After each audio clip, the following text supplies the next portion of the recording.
Bonjour à tous, je suis vraiment ravie de vous retrouver aujourd'hui pour une nouvelle vidéo sur la chaîne.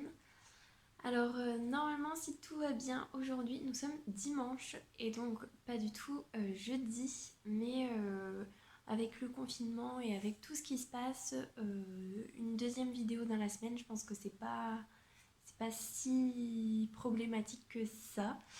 Et j'avais trop envie de vous faire cette vidéo car cette année je vais passer mes buses. Donc je suis là pour vous présenter ma pile à lire pour le All's Magical Readathon.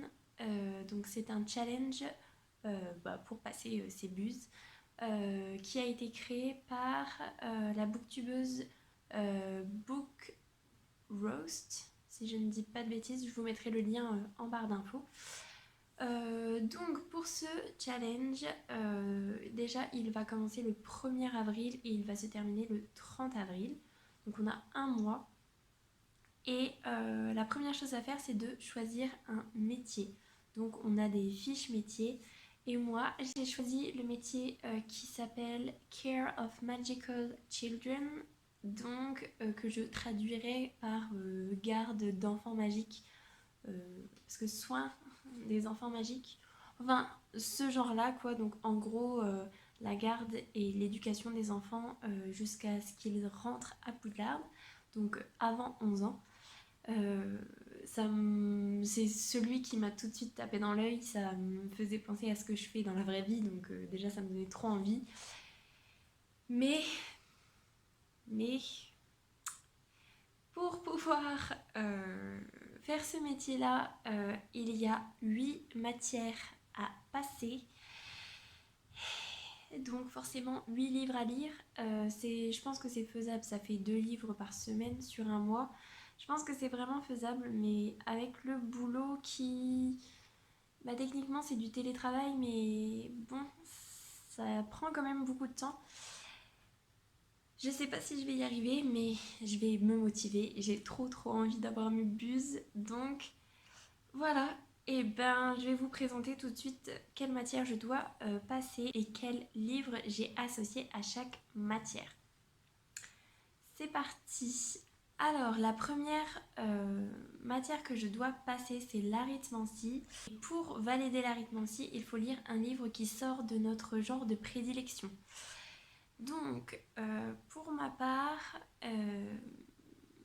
déjà il fallait que je fasse avec ce que j'ai en bibliothèque et j'ai choisi de lire Qui est He de Kevin Tran et de Fanny Antini.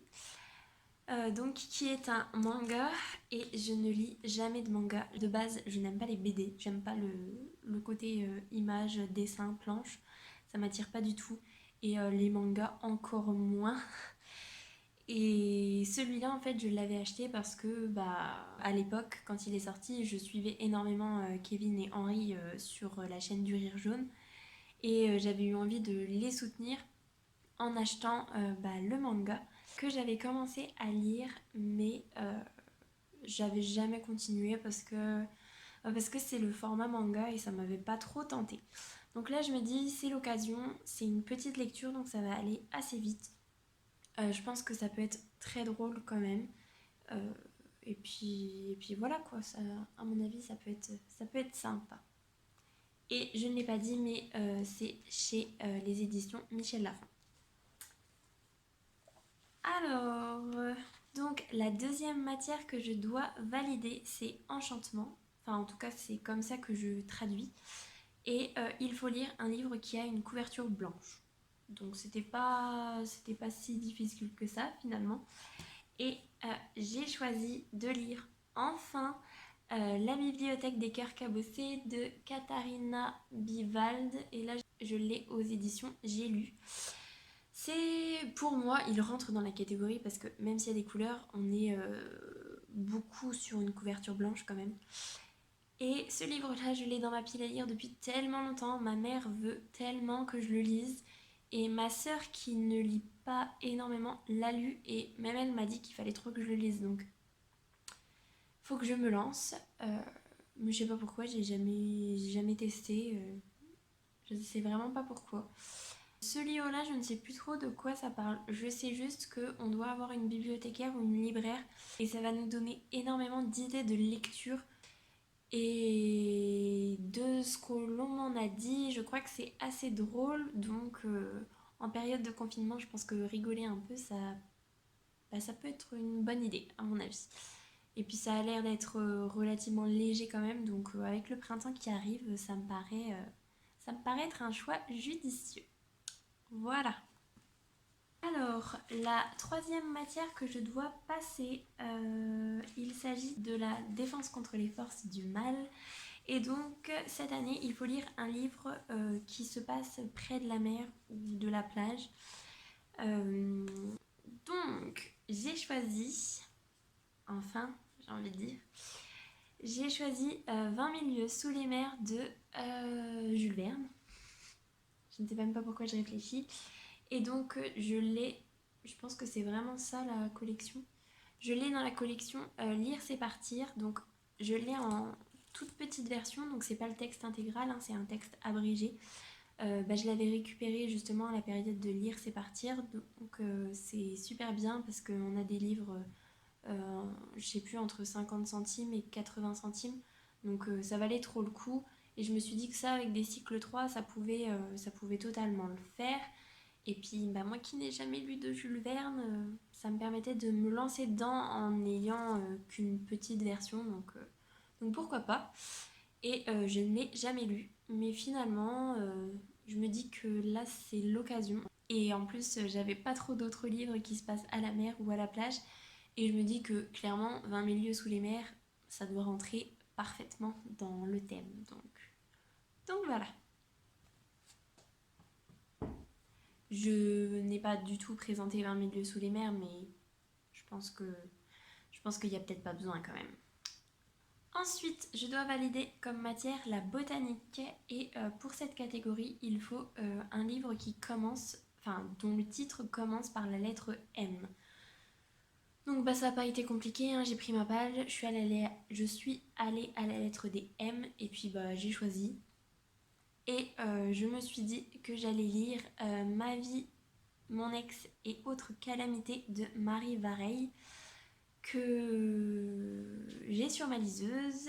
Et je ne sais pas du tout de quoi ça parle. Je sais juste que c'est un peu... pour moi, ça doit être du feel good. Donc je pense que pour la période, c'est plutôt une bonne idée. Et Marie Vareille, je n'ai lu que 2 livres d'elle, mais j'adore. Les 2 que j'ai lus, j'ai adoré. Surtout La vie rêvée des chaussettes orphelines. Je vous mets mon update lecture dessus.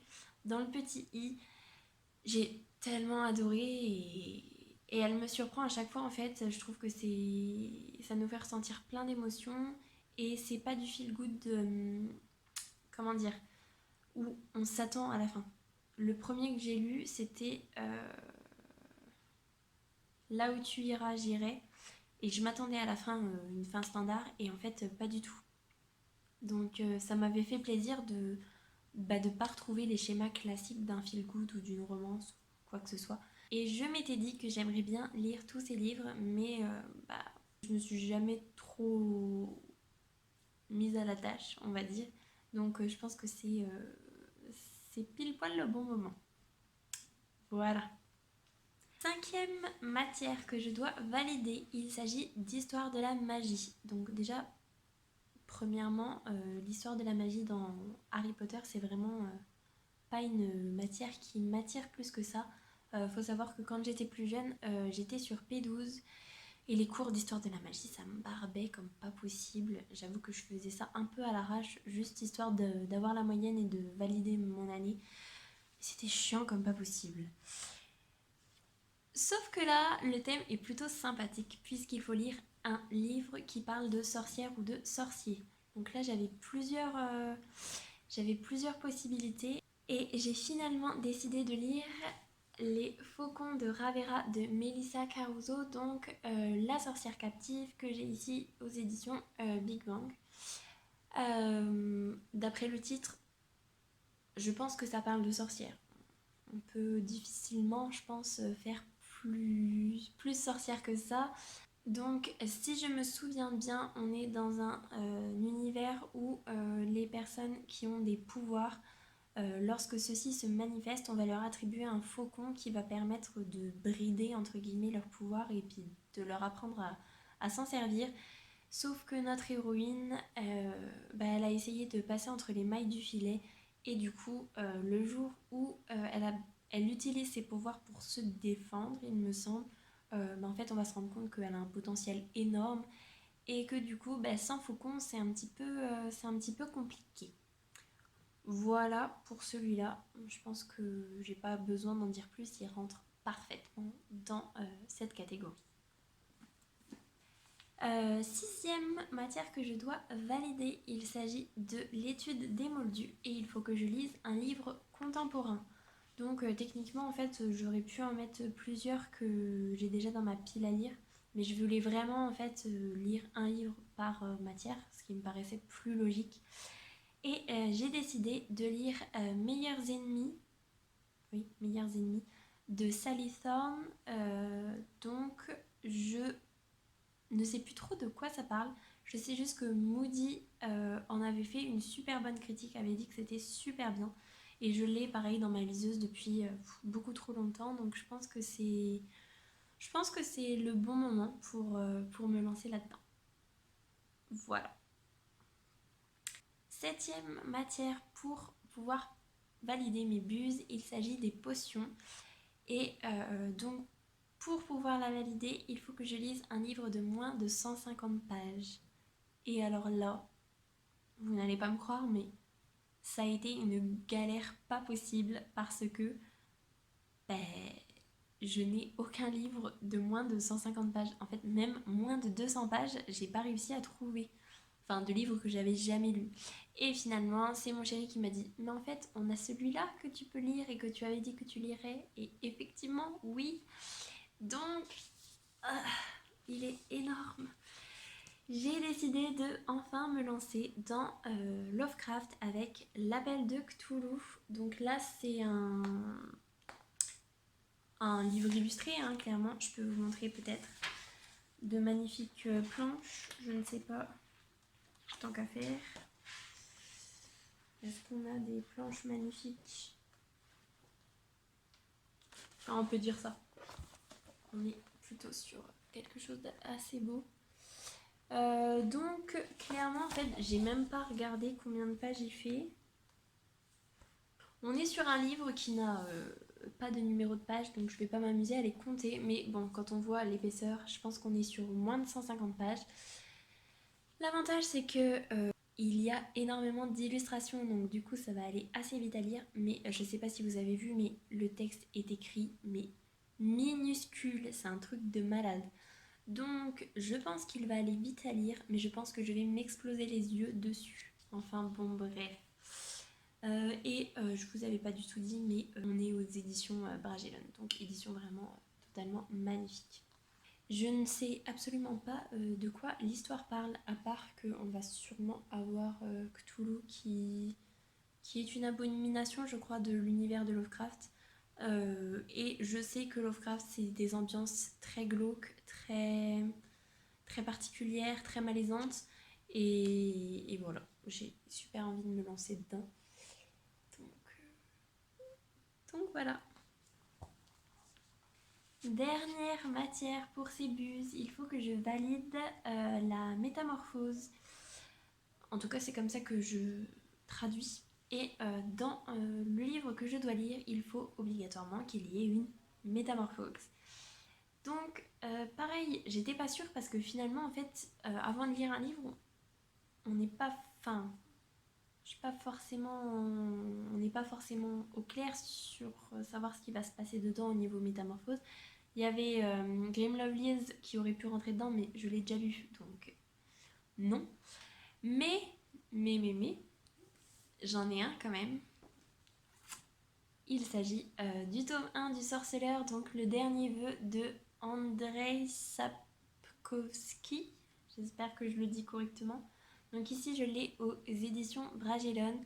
Et si vous avez vu ma vidéo sur les 10 auteurs que j'aimerais bien découvrir en 2020, et bien Andrzej Sapkowski, il en fait partie. Du coup, bah voilà, j'avais trop envie de me lancer dedans. Il est pas si énorme que ça, donc je pense que ça va aller quand même assez vite à lire.